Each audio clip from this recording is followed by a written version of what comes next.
اسی کو حرمت والا قرار دے دیتے کہ اللہ نے جو حرمت رکھی ہے اس کے شمار میں موافقت کر لیتے، پھر اسے حلال بنا لے جسے اللہ نے حرام کیا ہے۔ انہیں ان کے برے کام بھلے کر کے دکھائے گے، اور قوم کفار کو اللہ ان کی رہنمائی نہیں کیا کرتا۔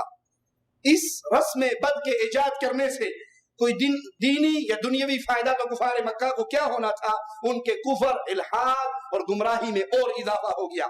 اس رسم کے نتیجے کے طور پہ کبھی کبھار سال کے مہینوں کی تعداد میں فرق پڑ جاتا، اور کبھی ایک سال کے 12 مہینے کی بجائے 13 مہینے بن جاتے۔ اس سارے پس منظر میں مالک نے فرمایا ان عدت الشہور عند اللہ، اللہ کے ہاں مہینوں کی جو تعداد ہے وہ مقرر ہے، وہ 12 ہے۔ تم اپنی شرارت کی وجہ سے اس کی تعداد میں ہیر پھیر کرتے ہو، لیکن جس دن سے اللہ نے آسمان و زمین کو پیدا کیا اس دن سے ہی مہینوں کی تعداد 12 مقرر کی۔ اب اس آیت سے ہمیں کیا چیزیں معلوم ہوئی، آئیے اس پہ غور کرتے ہیں۔ سب سے پہلی بات جو ہمیں اس آیت نے سمجھائی کہ سال کے مہینوں کی تعداد کتنی ہے؟ 12۔ پھر ایک بات اور سمجھ آئی کہ ان 12 میں سے 4 مہینے کون سے ہیں؟ حرمت والے مہینے۔ تیسری بات سمجھ آئی کہ ان 4 مہینے میں آپس میں ایک دوسرے پہ ظلم و ستم کرنا، پورے سال میں ہی ظلم و ستم منع ہے، لیکن ان مہینوں کی حرمت ایسی ہے کہ ان میں خصوصی طور پہ آرڈر ہے کہ ان میں ایک دوسرے پہ ظلم نہ کرو۔ اب سوال غور سے سنے وہ قوم جو احادیث رسول کا انکار کرتی ہے۔ حرمت والے 4 مہینے ہم قرآن پڑھتے ہیں، ان کی عزت اور حرمت کا ہمیں قرآن سے پتہ لگتا ہے، اس میں ظلم و ستم کو حرام قرار دے دیا گیا، یہ بھی پتہ لگ گیا۔ وہ 4 مہینوں کے نام قرآن حکیم کی کون سی آیت میں ہیں؟ یہ 4 مہینے حرمت والے ہیں، ہم نے قرآن پڑھا، ہمیں سمجھ آیا کہ 12 میں سے 4 مہینے حرمت والے، آپ اس میں ظلم و ستم نہ کرنا۔ لیکن بھائی حدیث رسول کو تو آپ مانتے نہیں، وہ تو حجت نہیں، حجت آپ کے لیے صرف قرآن ہے، حدیث رسول وحی نہیں، ارشادات رسول وحی نہیں، فرامین رسول وحی نہیں۔ تو پھر ہمیں بتائیے 30 پاروں میں سے وہ کون سی آیت ہے جس کے اندر اللہ نے ان 4 مہینوں کا نام بتایا ہو؟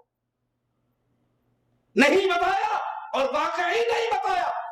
4 مہینوں کا نام قرآن کے 30 پاروں میں موجود نہیں، تو ماننا پڑے گا قرآن تالا ہے، حدیث مصطفیٰ اس کی چابی ہے۔ قرآن کی آیت بھی اس وقت تک نہیں سمجھی جا سکتی جب تک محمد الرسول اللہ کی حدیث کی طرف رجوع نہ کیا جائے۔ ہمارے عقیدے کے مطابق، اہل سنت اہل الحدیث کے عقیدے کے مطابق، جیسے قرآن اللہ کی طرف سے وحی ہے، اسی طرح حدیث رسول بھی اللہ کی طرف سے وحی ہے۔ اور مالک کے قرآن میں ایک حکم ملتا ہے، اس کی تشریح، اس کی ڈیٹیل، اس کی تفاصیل ہمیں حدیث محمد رسول اللہ میں ملتی ہے۔ صحیح بخاری و مسلم میں ہے، حجۃ الوداع کے موقع پہ اللہ کے نبی صلی اللہ علیہ وسلم نے فرمایا ان الزمان قد استدار كهيئته يوم خلق الله السماوات والارض السنه 12 شهرا منها 4 حرم۔ رسول کریم صلی اللہ علیہ وسلم حجۃ الوداع کے موقع پہ فرما رہے بے شک زمانہ گھوم گھما کر آج اسی جگہ پر آ گیا جس جگہ پر اللہ نے اس کو پیدا کیا تھا، یعنی یہ سال اس میں وہی مہینے حرمت والے قرار دیے گئے جو حرمت والے مہینے اللہ نے قرار دیے تھے۔ پھر وہاں پر واپس زمانہ اس پر آ گیا، ان میں سے 4 حرمت والے ہیں۔ یہ کون بتا رہا ہے؟ قرآن کی کوئی آیت نہیں بتا رہی، حدیث مصطفیٰ صحیح بخاری اور صحیح مسلم میں آپ نے فرمایا 3 مہینے تو حرمت والے لگاتار ہیں، ذوالقعدہ، ذوالحجہ، محرم، اور 4تھا مہینہ رجب کا مہینہ ہے۔ یہ 4 مہینے حرمت والے ہیں۔ قرآن کے اندر حکم ہے حرمت والے مہینوں میں آپ اس میں ظلم نہ کرو، لیکن ان 4 مہینوں کا نام قرآن کی کوئی بھی آیت ہمیں نہیں بتاتی۔ وہ مہینوں کا نام ہمیں پتہ لگتا ہے تو در مصطفیٰ سے پتہ لگتا ہے صلی اللہ علیہ وسلم۔ ماننا پڑے گا جو حدیث رسول کے انکار کا اعلان کر رہے، وہ اپنی من مانی تفسیر کو قرآن حکیم کی آیات سے ثابت کرنا چاہتے ہیں، کیونکہ اگر قرآن کی آیات کو لے کر جائے آقا علیہ الصلوۃ والسلام کے پاس اور قرآن کو سمجھے جیسے احادیث رسول سمجھاتی ہے، تو پھر کوئی بندہ اپنے مطلب کا مذہب نہیں بنا سکتا۔ حدیث رسول سے حرمت والے 4 مہینوں کے نام کا علم ہوا، قرآن حکیم سے علم نہیں ہوا۔ اب ہمارا سوال ہے، اگر یہ حدیث رسول اللہ کی طرف سے نازل شدہ نہیں ہے، آپ کا دعویٰ ہے یہ اللہ کی طرف سے نازل شدہ نہیں، تو ہم قرآن کی آیت پہ عمل کرنا چاہتے ہیں، اس پہ عمل کیسے کریں؟ ہم ان 4 مہینوں میں ظلم و ستم سے بچنا چاہتے ہیں۔ ان مہینوں کا نام قیامت تک کوئی منکر حدیث ثبوت نہیں دے سکتا، کیونکہ یہ ثبوت ان کو ملے گا تو محمد رسول اللہ کے فرمان سے ملے گا۔ ہو سکتا ہے غامدی صاحب جیسا کوئی منکر حدیث وہ کہے کہ عرب کے اس رسم و رواج کو دیکھا جائے گا، عربوں کی شاعری کو دیکھا جائے گا، اس وقت رواج پر کون کون سے مہینے حرمت والے مشہور تھے وہ دیکھے جائیں گے، تو ہم اس کو پہلا جواب تو یہ دیتے ہیں کہ انہوں نے جو رسم بد شروع کی تھی کافروں نے حرمت والے مہینوں کو آگے پیچھے کرنے کی، 1 سال حرمت والا اور 1 سال اس کو چینج کر لیتے تھے، اس کی وجہ سے تو عربوں کا رواج تو خلط ملط ہو گیا، وہ تو اپنی اصل شکل میں باقی نہ رہا۔ اور پھر اس سے کڑوا سوال، اے منکرین حدیث کے ٹولے، تمہیں ابو جہل، ابو لہب، کفار مکہ، قریش مکہ کے جاہلیت کے دور کے رسم و رواج پر اعتبار ہے، بلال کے آقا محمد پر اعتبار نہیں ہے صلی اللہ علیہ وسلم۔ تم مشرکین مکہ کے رسم و رواج کے اعتبار کرتے ہو، ان کی شاعری کا اعتبار کرتے ہو، ان کے نثر کا اعتبار کرتے ہو، اور اگر تمہارے نزدیک بے اعتباری کلام ہے تو وہ محمد کا کلام ہے، تم بھی مسلمان ہو۔ میرے مصطفیٰ تو وہ ہستی اور وہ ذات، صحابی میرے آقا کی ہر بات کو لکھا کرتے تھے، دوستوں کے مشورے پر ایک دن نہ لکھا، پوچھا لکھ کیوں نہیں رہے؟ کہا ساتھیوں نے مشورہ دیا ہے ہر بات نہ لکھا کر، پوچھ کے لکھا کر۔ کہ اللہ کی قسم لکھ، اس منہ سے جو نکلے گا حق نکلے گا، محمد کی زبان سے جھوٹ نکل سکتا۔